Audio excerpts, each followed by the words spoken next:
Already ভাজা আছে, মাছের কড়াটা আমার পাশে আছে, মাছ ভাজাই করা। আর গ্যাস ধরে দেওয়া কড়া আমি বসি, গ্যাস ধরে দিয়েছি, কড়া আমি বসিয়ে দিচ্ছি, কড়াটা আমার গরম হবে। বন্ধুরা ওই মাছ ভাজার তেলেই রান্না করবো আমি। দিয়ে দেবো পেঁয়াজ,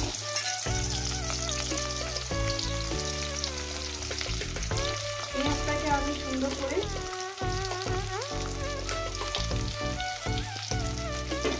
দিয়ে দেবো লবণ, স্বাদ মতো লবণটা আমি দিয়ে দিলাম। এবার এটাকে আমি ভাজবো, পেঁয়াজটাকে সুন্দর করে আমি একটু ভেজে দেবো।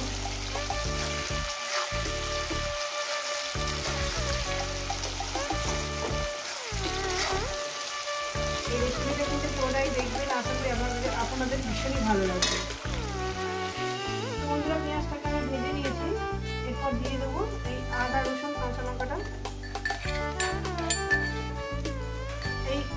এর মধ্যে একটু সামান্য পরিমাণে জল দেবো, মশলা অনেকটা লেগে আছে আদা রসুন, একটু জল দিয়ে আমি সেই জলটা আমি ওখানে ব্যবহার করবো।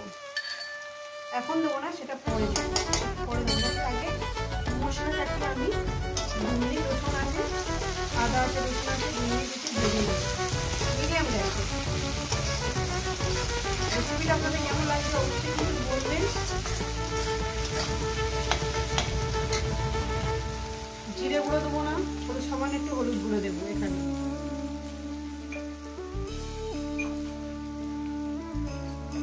দিয়ে দেবো এখানে হলুদের গুঁড়ো, টমেটো দেবো না, জিরে গুঁড়ো দেবো না, ধনে গুঁড়ো দেবো না। এইভাবে রান্নাটা করবো, একদম খেয়ে দেখবো, ভীষণই ভালো লাগবে। 2 মিনিট আমি একটু ভেজে নেব। তো বন্ধুরা এই মশলা জলটা আমি দিয়ে দিলাম।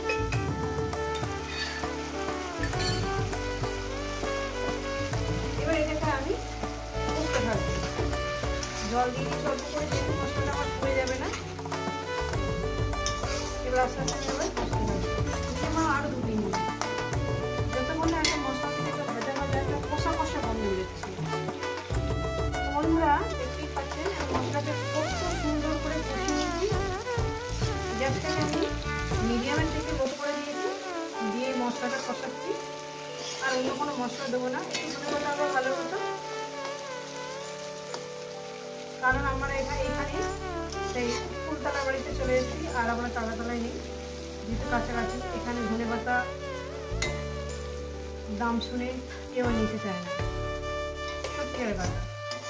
ওখানকার ব্যাপার আলাদা, এখানকার ব্যাপার আলাদা।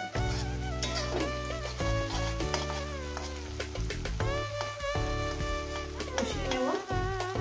আর এখানে আমাদের বাড়িতে সুন্দর কাকু আছে, উনি আবার ধনে পাতা তোলেন, দাম নেবেন, এত দাম কেউ নেয় না, বেকার করে কি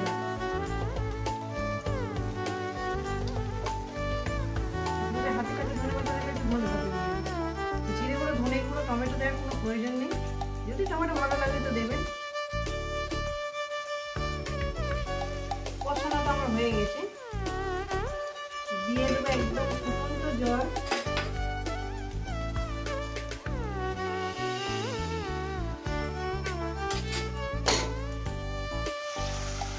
দিয়ে দিলাম একদম ফুটন্ত জল দিলাম, গ্যাসটাকে একদম লোতে করে দিলাম, যেহেতু অল্প জল দিয়েছি। এবার দিয়ে দেবো এখানে মাছ, দিয়ে দিলাম।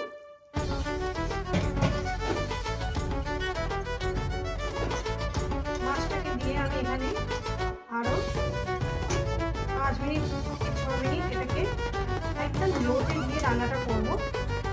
আর দিয়ে দেবো এখানে চাপা, ঠিক আছে? ফিরছি আরো 5-6 মিনিট পর, ফিরছি আমি 5 মিনিট পর। 5-6 মিনিট হয়ে গেছে, দেখুন বন্ধুরা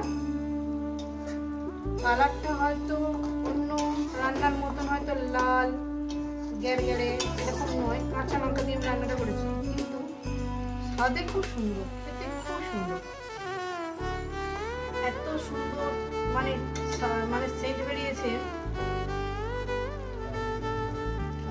ঝাল সব কিছু ঠিক আছে, যদি একটু ধনে পাতা থাকতো আরও দারুণ লাগতো, যদি খাওয়াতে পারতাম ভীষণই ভালো লাগতো। এত সুন্দর রান্না, অল্পটুকু দিয়েই ভাত খাওয়া হয়ে যাবে। এই যে হাতাটা আছে না, অল্পটুকু দিয়ে ঝোল, একটা মাছ অল্পটুকু দিয়ে ঝোল দিয়ে খাওয়া হয়ে যাবে। বন্ধুরা রেডি হয়ে গেছে আমার এই মাছের দুধজলি মাছের ঝাল, নামিয়ে দেখাচ্ছি। তো বন্ধুরা দেখুন, এই রেসিপি যদি আপনাদের ভালো লেগে থাকে অবশ্যই কিন্তু কমেন্ট করে জানাবেন, লাইক করে দেবেন, শেয়ার করে দেবেন, চ্যানেলটা ভালো লেগে গেলে সাবস্ক্রাইব করে দেবেন। আবার নতুন কোনো রেসিপির সঙ্গে দেখা হবে। সবাইকে বলবো সুস্থ থাকবেন, ভালো থাকবেন, আমার নিত্য নতুন ভিডিও দেখবেন। কিন্তু এইভাবে টমেটো ছাড়া, টমেটো যদি আপনাদের ভালো লাগে দেবেন, আমি টমেটো দিইনি, জিরে গুঁড়ো ধনে গুঁড়ো ছাড়া যে এত সুন্দর তরকারি হয় বানিয়ে খেয়ে বুঝতে পারবেন যে কতটা